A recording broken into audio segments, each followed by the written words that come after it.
Everybody, it's lovely to be here in a beautiful landscape ourselves. Very blinding lights, I must say. So it's great to be here, looking at how we can build the resilience of landscapes which are both the heritage, the patrimony, and the basis for livelihoods in the Sahel and all around the Sahara. It's an urgent task and it's an inspiring task. It's one that fills us with enthusiasm. We're going to hear from our colleagues in FAO that there's a huge opportunity. 166 million hectares in the Saharan Sahel alone could be restored to healthy, productive landscapes. That is the most important opportunity that we have, considering how much agricultural production is needed, how much livelihood is needed to confront the growing challenges facing the world. So we're looking to connect all the different initiatives and bring them so that the whole is greater than the sum of the parts.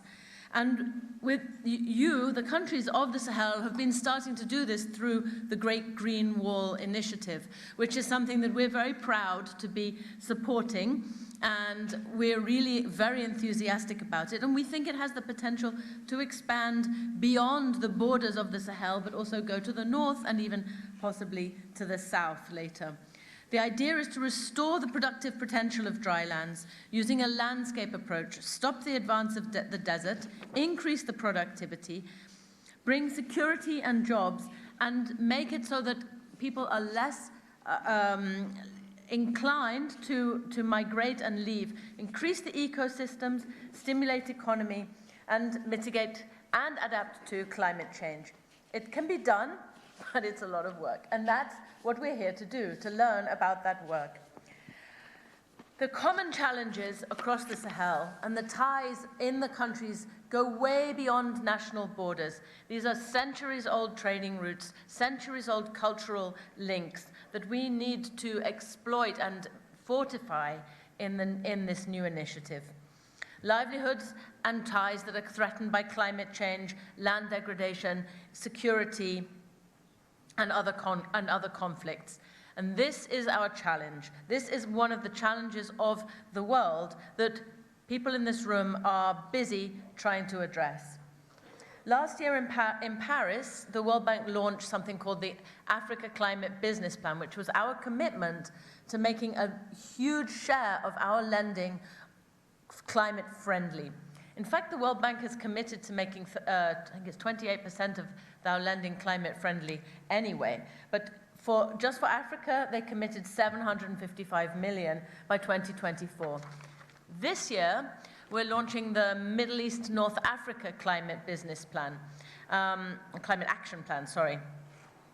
And this initiative of the Sahel is a key part of that. Collaboration is really important, and that's another reason that we're here, to learn how to link up all the various initiatives.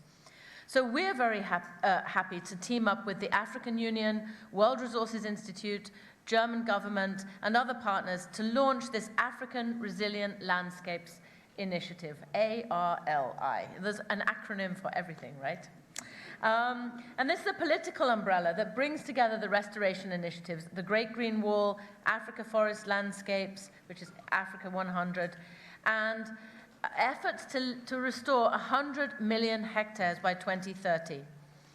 There's also initiatives on oases and dryland forests. And we want to build on these experiences and bringing the desert ecosystems and livelihoods and help the countries of the North Africa and Middle East bring those initiatives to them as well. So we have a $100 million program in Tunisia working on integrated landscape management, connecting agriculture, forests, pastures, and we're learning from all the Great Green Wall initiatives to help bring that to fruition. So already in the Great Green Wall, we've got 650,000 hectares, benefiting 3.5 million people. And we're trying to get double that by 2020. So that'd be 7.6 million people and more than 1 million hectares. It's really a huge initiative and one that you should all be very proud of. So we can see the gains in sustainable land management, and we can see that it's possible, and we can see that with financing and coordination, we can work together. We can build on the lessons that we've been learning so far. We can expand them to cover more initiatives and more places and more people. The so-called wall is actually a mosaic. It's actually a combination of different factors. And it's an integrated approach looking at resilient communities and resilient ecosystems. It's a metaphor for Africa's ability and willingness to confront these challenges and move forward into the future. You can count on the World Bank to be partners with all of you going forward, and we're really looking forward to learning about it for the rest of the day. Thank you so much.